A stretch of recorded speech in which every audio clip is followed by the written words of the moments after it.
Урматтуу дыйкандар, Кысык Ата районунун Красная Речка айылында жүрөбүз. Бул жерде 100 гектар жүгөрү бар. Ушул жүгөрүгө суу аркылуу вермичай берип жатабыз.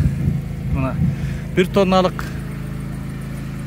идиш менен 1 тонна вермичай алып келдик. Аны азыр мына талаада арыктын башына коюлган бочкага куюп атабыз.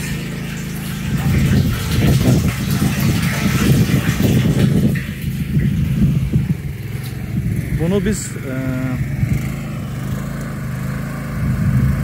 sizlerge vermичай жөнүндө кенен айтып беребиз. Ана мынау насос менен сордуруп алып, бияка оодарып атабыз. Андан кийин нормалары жөнүндө да айтып беребиз.